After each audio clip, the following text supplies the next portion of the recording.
Shabbat Shalom, Kol Halal, Yahweh Shem Shabbat Shem Kakadash. Double honors to the elder apostles and elder bishops of Great Millstone, even the elders that came before them that taught us this truth. Shabbat Shalom and salutations to all the brothers that are pushing the word of truth and in sincerity, hopeful like Tabernacle of David. I'm the elder Yashawan, back with the World War III Daily Update, and today is War and Rumors of War Tuesday, right? And we're going to look into this.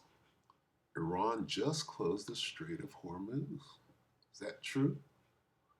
Partially. Why? For drills, as they say. War games. Really? At this time? Okay, if you say so.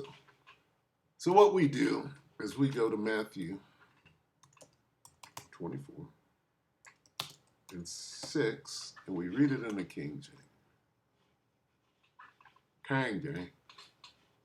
And what we're looking for is this famous phrase, wars and rumors of war. Matthew 24 and 6. And ye shall hear of wars and rumors of wars. See that ye be not troubled, for all these things must come to pass, but the end is not yet. Then what we do is we go in and look at some of these different versions. NIV is the same, wars and rumors. NLT is wars and threats. So we got wars, it's a lot. We got rumors and threats. Good news. News. Good news, we got news. News of battles far away. We have rumors, threats, and news, and we come down here to the Aramaic. We got reports. We got reports, threats, news, and rumors. Take it away, Mirandi. Is that Nima? Your boy Nima and Mirandi. Here we go. Commercial? Yes, no. Of course. Close, let's see. Did they just close the Strait of Hormuz? You know what that means, right? They shut down the Strait of Hormuz and oil goes down. What happens to the dollar? You will be put on universal basic income quick than you can think. Petrodollar. They shut the Strait of Hormuz. What happens to the petrodollar? Even though Russia is trying to reintroduce it, whatever that. Hi everybody. Today's Tuesday, February War and Rumors of War Tuesday. 17, 2026, and our dear friend, our brother, Professor Mirandi is here with us. Welcome back, Professor Mirandi. Thank you very much for inviting me, Nima. It's a great pleasure being with you. Yeah. Please hit like button, helping us reaching more people. And let me start, Professor Mirandi, with what we've learned before coming to this live, which is that Iran will partially close the Strait of Hormuz.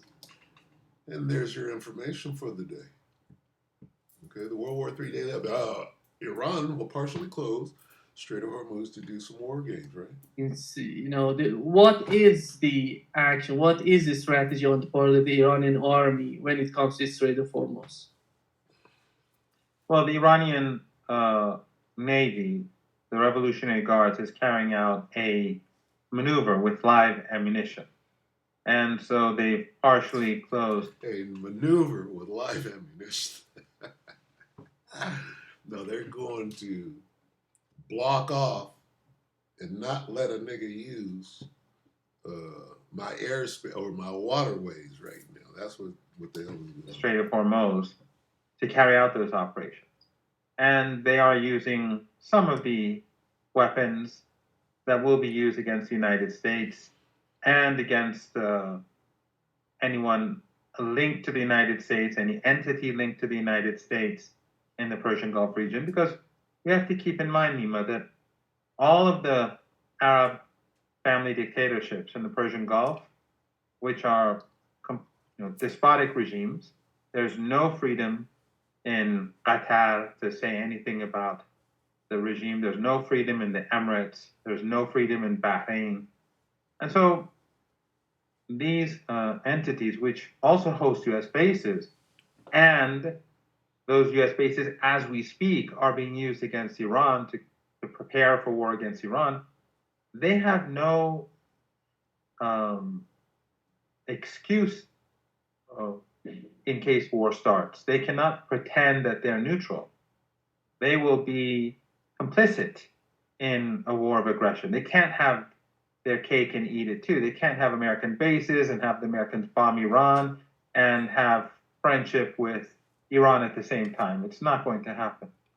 So Iranian missile capabilities, which are not simply long-range surface-to-surface missiles that we saw used to batter the Israeli regime. Iran's missile capabilities include surface-to-sea missiles, sea-to-sea missiles, short-range missiles, medium-range missiles, and of course, hundreds of thousands of drones that have been put in place to attack assets across the Persian Gulf region and in the Indian Ocean. So the Iranian firepower is enormous, and it's spread out, and the vulnerability of Iran's potential adversaries is extraordinary. This is not a normal part of the world. This is not an ordinary region. It is full of oil and gas installations, oil and gas wells. It is full of refineries. It is full of ports for exporting oil and gas, importing goods from the West through all the wealth that is accumulated and from different parts of the world. And it's all going to go And then up you have ships, in smoke. tankers coming and going. Then you have the Strait of Hormuz. The Persian Gulf itself is not very wide. Iran controls one side of it and islands in the middle of it. And then there's the Indian Ocean. There is, with the missile capabilities and drone capabilities that Iran has, whether they're from the sea or the land, the global economy will be devastated. And the price of energy will go through the roof. And in addition to that, Nemo, something that I usually don't discuss is that these tiny regimes, they spend a lot of money because they have a lot of wealth. And so a lot of the exports from other countries come to this part of the world disproportionately. So those will come to an end. It will crush the global economy.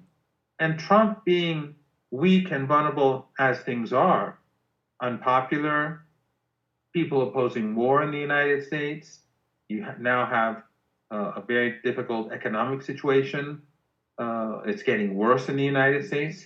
And then to add on all that is, of course, the exposure of the Epstein class to the American people and the cover-up and the continued cover-up. So he's not going to have popular support when he engages in war, and when the pain starts kicking in, Americans are not going to like that. His own 30% or so supporters are going to be the first to be outraged when they lose their jobs. And then we saw Ayatollah Khamenei today speak about sinking naval ships.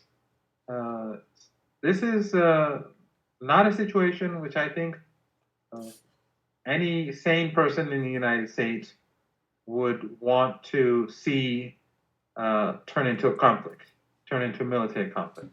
But then again, Washington is controlled by the Epstein class. This is the Epstein regime.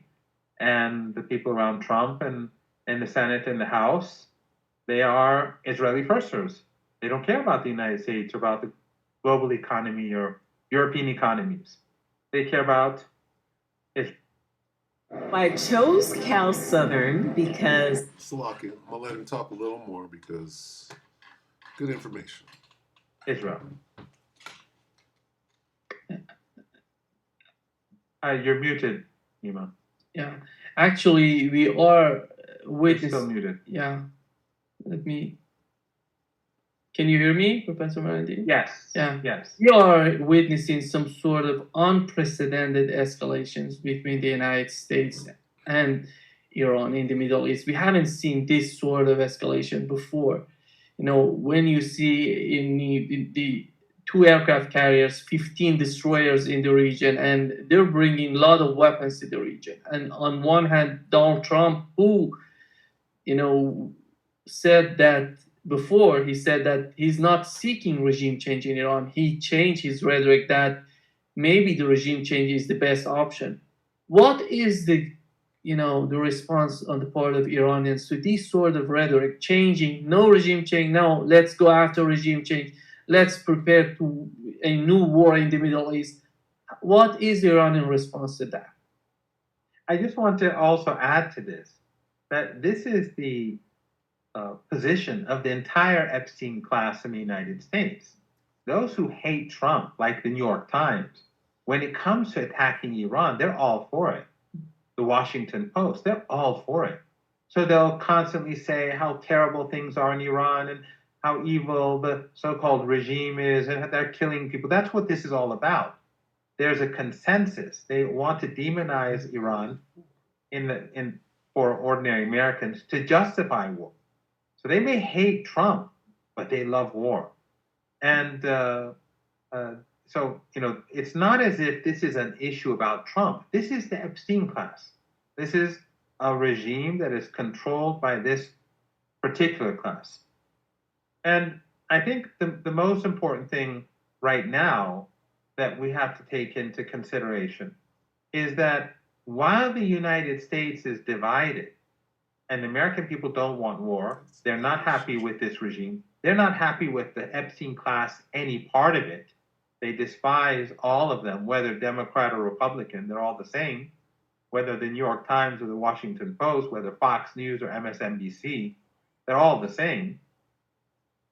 On the Iranian side, we've seen two massive shows or two massive gatherings of people in Iran across the country on January the 12th and on February the 11th. On January the 12th, after the riots on the 9th and the 10th, where 3,117 people died, hundreds of police officers, this was a conspiracy launched and carried out by the US and Israeli intelligence agencies, probably along with the MI6 and perhaps the French. We know this from the U.S. Treasury Secretary, who said we plan to bring down the currency to bring people to the streets. And then we saw Pompeo, Mossad, Channel 13, 14, 15 of Israel, all of them claimed that both Mossad was involved, the CIA was involved, and that weapons were brought in by foreign agents, intelligence agencies to kill hundreds of police officers and security officials. We'll stop it there. And nobody even knows about these things that went on right before they tried that failed regime change. And so it's business as usual. Oh, bomb Iran. Well, what the hell did you just go over? What did Mossad just do over there? They killed a bunch of, it's crazy. In a failed attempt. So that's the kindling fire needed for what is it about to happen. Look at this again. Iran just closed the strait, wiped out. Iran plans to sink the U.S. Navy. Look at that. That's huge. Read that again. Iran plans to sink the U.S. and they can do it. Okay? They can do it. So this is huge. You understand? Closing the strait, huge. Threatening to sink the U.S. Navy, huge.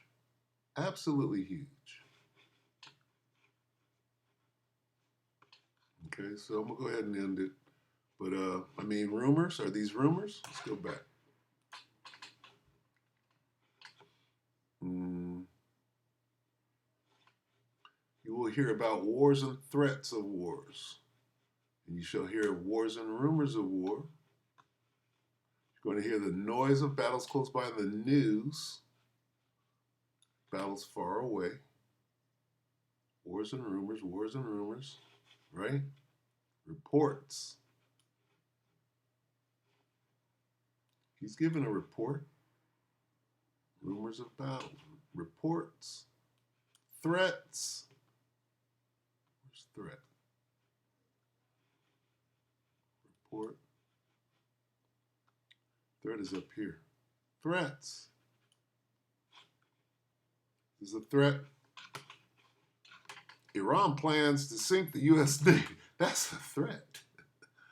I'm going to close the Strait of Hormuz. That's threatening what? Oil, the oil market. Okay, rumors, threats. World War III. World War III is famous. That's all people are talking about right now. Okay, and trying to distract. Everybody's talking about the wars, the wars, the wars, the wars. You got to distract for Savannah Guthrie's mom. We got to put out the Epstein files right now to distract from the fact that if they shut down the Strait of Hormuz and the petrodollar goes straight south, then what? Then you got to shut everybody's bank down. You'll own nothing and be happy. Oh, I can't pay my rent. I can't pay my rent. I can't pay my mortgage. I can't pay my property tax, and I lost everything. Right? So that's what all of this is going to cause. You shut down the Strait of Hormuz, and there goes oil. What lights are you going to turn on when they're already raising the prices of electricity right now? They ain't shut down the strait yet, but it's coming. All right, you've been warned with that. We pray that the elect are edified. Your brother and few sisters, Shabbat Shalom.